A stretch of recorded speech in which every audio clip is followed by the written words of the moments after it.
یہ ایک ہاتھ لمبا ایک ہاتھ چوڑا چوکور پتھر تھا جو ہمیشہ حضرت موسیٰ علیہ السلام کے جھولے میں رہتا تھا۔ اس مبارک پتھر کے ذریعہ حضرت موسیٰ علیہ السلام کے دو معجزات کا ظہور ہوا جن کا تذکرہ قرآن مجید میں بھی موجود ہے۔ پہلا معجزہ، اس پتھر کا پہلا عجیب کارنامہ جو در حقیقت حضرت موسیٰ علیہ السلام کا معجزہ تھا، وہ اس پتھر کی دانشمندانہ لمبی دوڑ ہے، اور یہی معجزہ اس پتھر کے ملنے کی تاریخ ہے۔ اس کا مفصل واقعہ یہ ہے کہ بنی اسرائیل کا یہ عام دستور تھا کہ وہ بالکل ننگا بدن ہو کر مجمع عام میں غسل کیا کرتے تھے، مگر حضرت موسیٰ علیہ السلام گو کہ اس قوم کے ایک فرد تھے اور اسی ماحول میں پلے بڑھے تھے، لیکن خداوند قدوس نے ان کو نبوت اور رسالت کی عظمت سے سرفراز فرمایا تھا۔ اس لیے آپ کی عصمت نبوت بھلا اس حیا سوز بے غیرتی کو کب گوارا کر سکتی تھی۔ آپ بنی اسرائیل کی اس بے حیائی پر سخت نالاں اور انتہائی بیزار تھے، اس لیے آپ ہمیشہ یا تو تنہائی میں یا تہمت پہن کر غسل فرمایا کرتے تھے۔ بنی اسرائیل نے جب یہ دیکھا کہ آپ کبھی ننگے ہو کر غسل نہیں فرماتے تو ظالموں نے آپ پر بہتان لگا دیا کہ آپ کے بدن کے اندرونی حصہ میں یا تو برس کا سفید داغ یا کوئی ایسا عیب ضرور ہے جس کو چھپانے کے لیے یہ کبھی برہنہ نہیں ہوتے، اور ظالموں نے اس تہمت کا اس قدر اعلان اور چرچا کیا کہ ہر کوچہ و بازار میں پروپیگنڈا پھیل گیا کہ اس مکروہ تہمت کی شورش کا حضرت موسیٰ علیہ السلام کے قلب نازک پر بڑا صدمہ و رنج گزرا،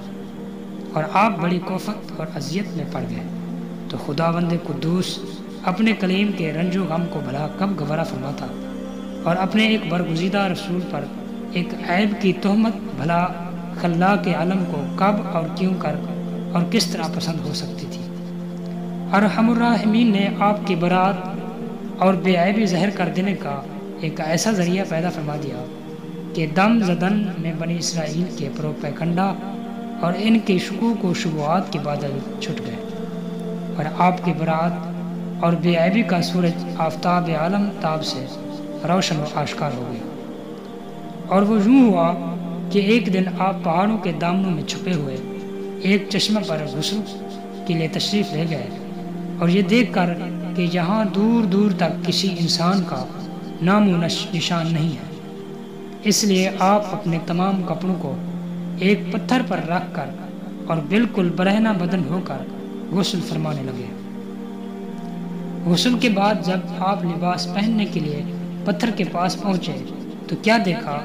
کہ وہ پتھر آپ کے کپڑوں کو لیے ہوئے سر پر بھاگا چلا جا رہا ہے۔ یہ دیکھ کر حضرت موسیٰ علیہ السلام بھی اس پتھر کے پیچھے پیچھے دوڑنے لگے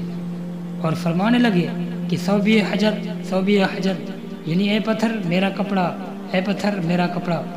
مگر یہ پتھر برابر بھاگتا رہا یہاں تک کہ شہر کی بڑی بڑی سڑکوں سے گزرتا ہوا گلی کوچوں میں پہنچ گیا،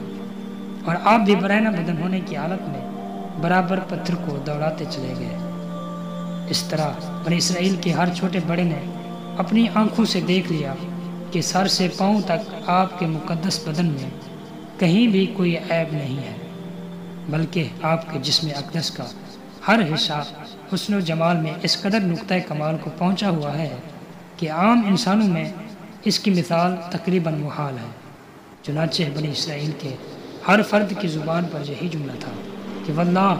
ما بموسیٰ من بأس، یعنی خدا کی قسم حضرت موسیٰ علیہ السلام بالکل ہی بے عیب ہے۔ جب یہ پتھر پوری طرح حضرت موسیٰ علیہ السلام کی براءت کا اعلان کر چکا تو خود بخود ٹھہر گیا۔ آپ نے جلدی سے اپنا لباس پہن لیا اور اس پتھر کو اٹھا کر اپنے جھولے میں رکھ لیا۔ تو اللہ تعالیٰ نے اس واقعہ کا ذکر قرآن مجید میں اس طرح بیان فرمایا کہ اے ایمان والو، تم ان لوگوں کی طرح مت ہو جاؤ جنہوں نے تہمت لگا کر حضرت موسیٰ علیہ السلام کو دکھ دیا تھا۔ تو اللہ تعالیٰ نے حضرت موسیٰ علیہ السلام کو ان لوگوں کی بکواس سے بری فرما دیا تھا، اور وہ اللہ کے نزدیک بہت آبرو والے ہیں۔ دوسرا معجزہ، میدان تی میں اس پتھر پر حضرت موسیٰ علیہ السلام نے اپنا عصا مار دیا تھا تو اس میں سے 12 چشموں کی ٹوٹیاں جاری ہو گئی تھیں، جس کے پانی کو 40 برس تک بنی اسرائیل میدان تی میں استعمال کرتے رہے۔ جس کا پورا واقعہ پہلے گزر چکا ہے،